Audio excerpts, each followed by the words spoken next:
What's up, guys? I'm Nick, and today I'm going to teach you how to play the brand new Ghost song, Call Me Little Sunshine. I can't believe that's the name of the song, but it is, and we're going to check it out today on the channel. So I'm not going to lie, I was pretty underwhelmed when I heard this Thursday morning, is technically when it came out, and it's become infectious. Like, I've listened to this song a stupid amount of times in the last 24 hours. It honestly sounds like Papa got Randy Rhoads to play guitar for him, and that is dope. I have tabbed the whole thing out, and if you screenshot right now, you will see a bunch of tabs written out for you. I wrote them by hand. They're in my notebook. And if you take them, all I ask is that you subscribe to the channel. We're going to do a little trade. If you could just support the channel, that'd be rad. Because also, when this album drops, I am going to tab out every single song. Even that intro that's probably not going to have guitar in it. Actually, he's been doing a lot of acoustic stuff. I'm making a prediction that intro is going to be very Diary of a Madman style on this record. So without further ado, let's tune it down a whole step, because that's what Ghost does. D, G, C, F, A, D. Got it right. And let's learn how to play Call Me Little Sunshine. So what we're going to do first is we're going to learn the clean parts. Really, only half of it is prominent throughout the song. There's this cool part where we switch from an F to a G in the intro, but that only happens at the beginning. So let's learn the first part. We have this open A string, which we're going to hit twice. Then I went to the, the D string, and I went 2, open 2, and then I went down to my A string and went 3, 2, 3, and then you hit open G. So that first half,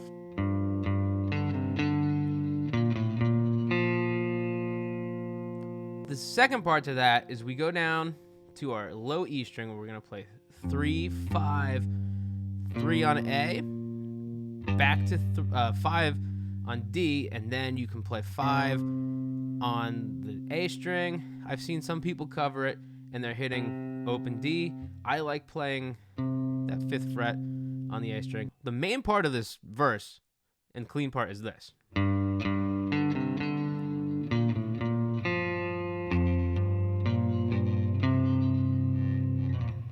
And what will happen in the verse is you'll have one of those played. So the first time it'll go,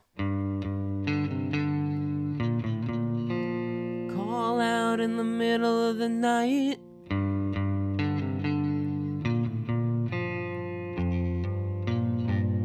And you'll go back and forth between those two parts. Now in the intro, we have this second part here. From that open G string, we're going to play our 1st fret on E. I'm going to hit 2 on the G string. And now I'm going to go from 1 on E. I'm going to hammer on to 3 on E. This is kind of tricky. And I think it's crucial to know which fingers you're going to use for this. So when we hit that open G, we're going to use our pointer to hit 1 on the E string. I'm going to use my ring finger to hit 2 on the G string. Then I'm going to hammer on to 3 with my pinky. And then I'm going to bring my pointer. While I'm hammering on with my pinky, my pointer is going to slide up to the B string, and I'm going to play 1st fret, then release it open. So that goes.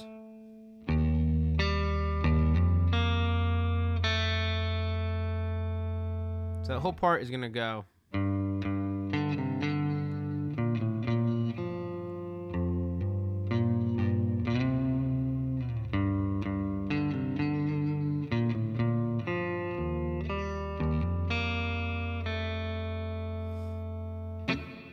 And those are all the clean parts. So this is going to be our main riff of the song. The chorus, I heard it a little differently. I'm going to explain both of these in this section, because there's just like 2 different parts of it. You're making an Oreo. You have the first part and the 4th part are the same, and the parts in the middle change. Let's learn the main riff first. Pretty much follows our clean part, except I liked playing it down here. I will teach it to you down here. You can translate it to this open position if you'd like. We're going to start on the 5th fret of our E string.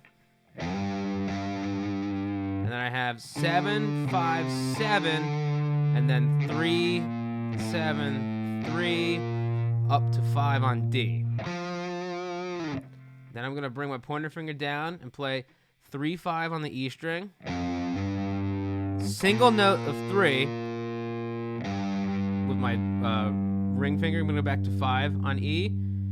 And then I'm going to bring this ring finger up to here and slide from a power chord on the 3rd fret to a power chord on the 5th fret. The second part of the main riff starts exactly the same. We do that little scalular riff run thing. And I'm going to call them the Dokken chords, or Dio chords, because they're so 80s. We go up to a power chord on the 5th fret of the D string and slide up to 7. And then we have our satanic part. 7 on A to 8 on E. And then we just slide that down a half step. So then we have 6 on A to 7 on E. So if you were just going to play this by yourself, that's what I would play. And the second part would go.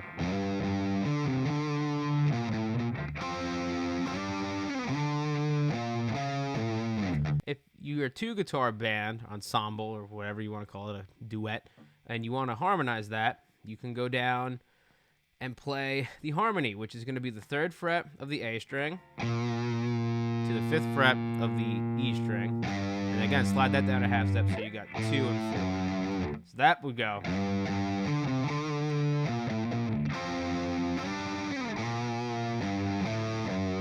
When there's no vocals, we're going to go back to part 1 again. Excuse me.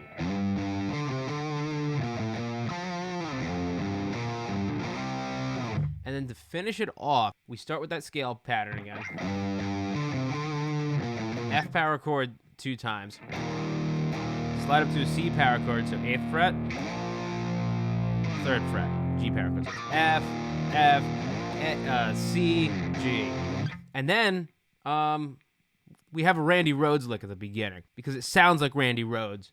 And Randy Rhoads is one of the 2 greatest guitarists of all time. Leave a comment if you think you can guess who the other greatest guitarist of all time is. I think it's harmonized. I just went full on like I don't know style lick, and I played the open E string and I hammered on the 3 and I went. So that is what you're gonna play at the beginning of the song. 2 big differences in the riff during the chorus. It's like, again, I said Oreo cookie. It starts and ends the same. You're gonna have.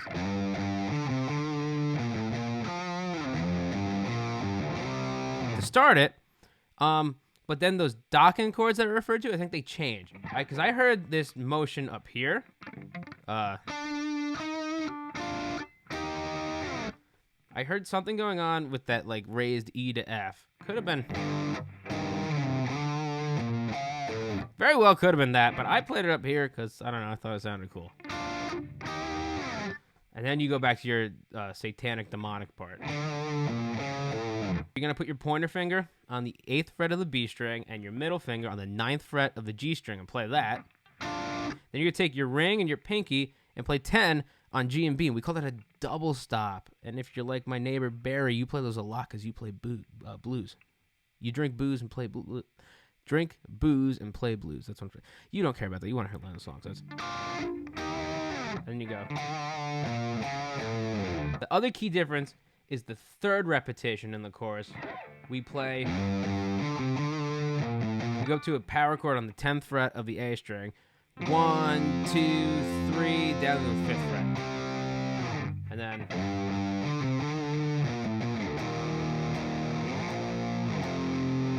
So let me just play the entire chorus as I heard it, just so you're a little clearer on the difference between the 2. This is the chorus.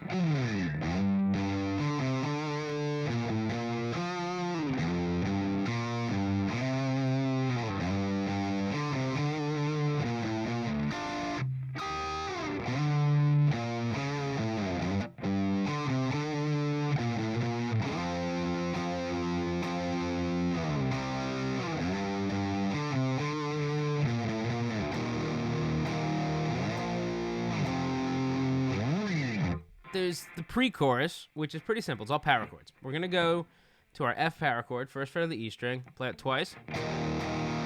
Then we're going to go to a power chord on the 3rd fret of the A string. So it's a C power chord.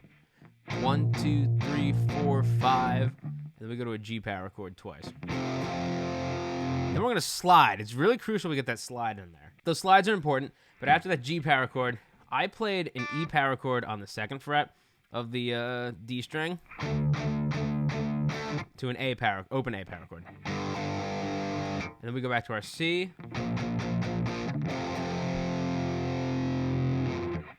And that's your pre-chorus. The end, when the organ comes in, it's a little bit of a different progression. So you got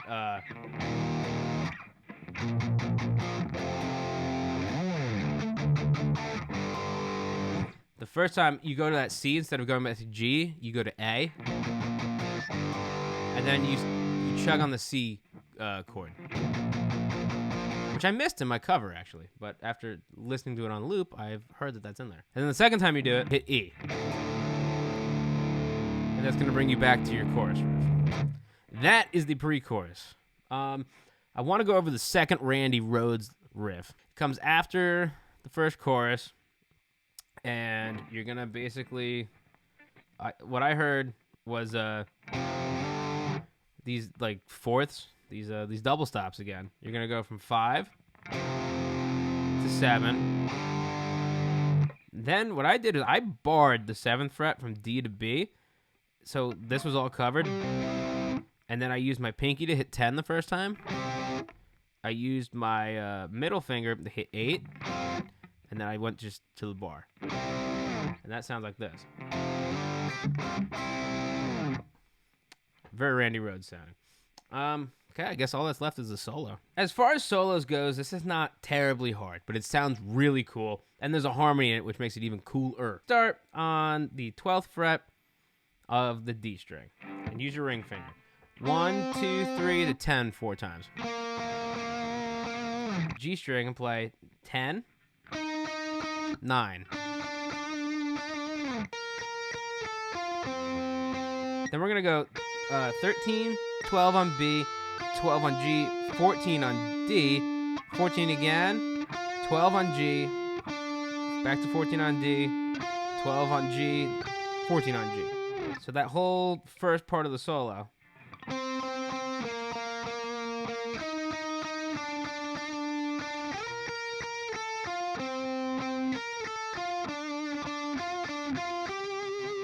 That's part 1.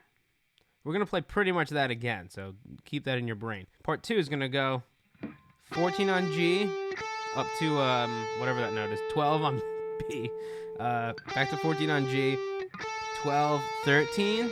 We're going to hit it a couple times.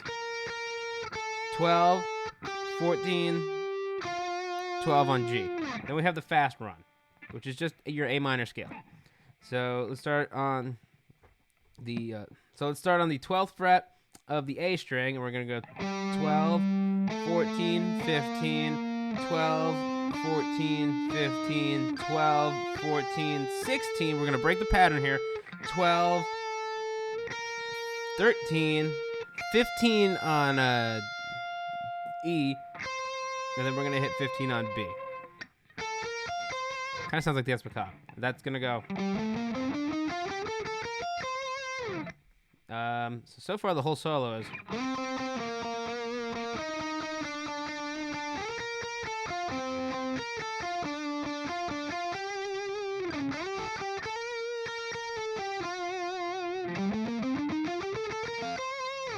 You're going to play again up to this part.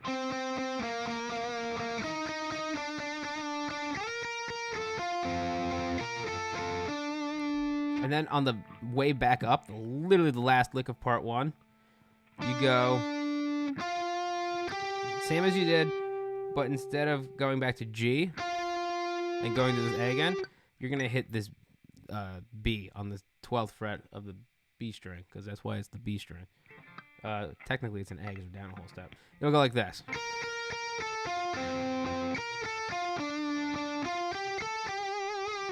That's the second time you do that. And then to end it, same kind of rhythm, we're just adding another note in there.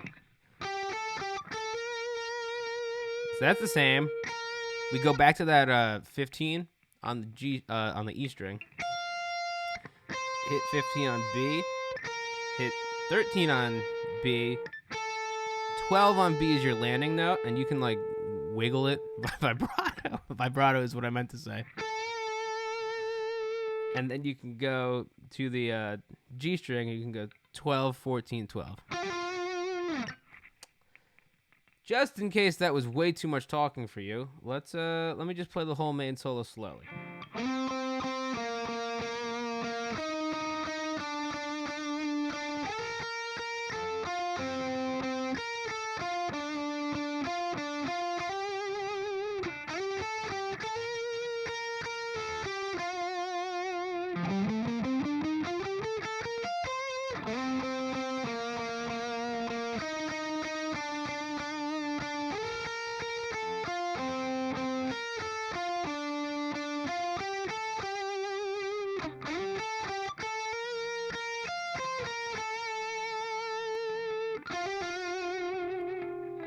Here's the harmony.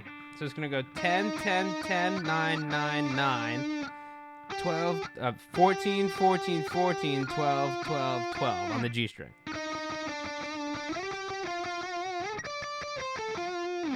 And we have this cool little triad thing. It's like a C shape. Actually, it's a G. 17, 17, 17, 15, 16, 17. So then we're going to do that one more time. 17, 15, 16, 17. Then I go to the G string. I'm going to play 16, 17, 20 on B, 17 on B. So far our harmony is...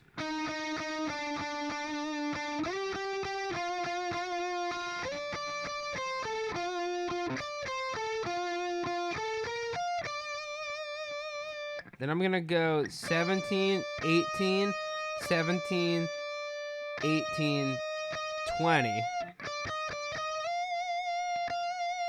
Then I'm going to end it by going all the way up to the 22nd fret. So if you have a traditional strat, you're screwed.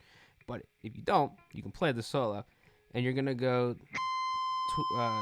22, 19,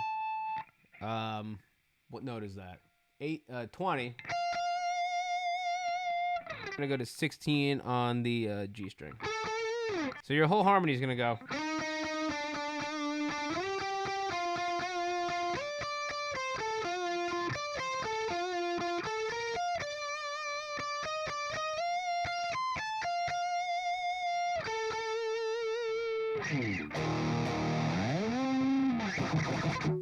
And that's how you play Call Me Little Sunshine by Ghost.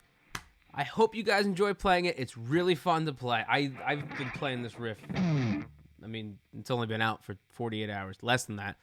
But when I mean to say I've been playing this riff a lot, I mean I played it in the cover, and then I played it at my friend's house just now, and I was dropping an amp off.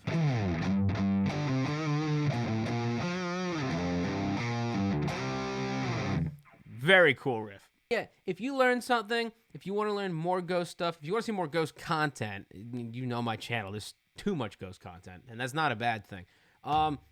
Please hit that subscribe button, like this video, share it with your friends. You know, maybe you guys want to start a band, you want to play some Ghost stuff, check this video out. It'll get you one step closer to playing Call Me Little Sunshine. I can't wait for this album to drop. I can't wait to see how everybody plays these songs. But until then, I'm going to go to sleep. It's very late, and I'll see you guys next time. Peace out. I'd like you all to see what I'm dealing with trying to edit this video. Like... You're in the way of half my screen. What happens if I take it over here? Is he gonna freak out? This could be really bad, but let's find out for science. All right, we could work again. Okay, never mind. That actually makes it worse, because now he's in front of like what I'm watching.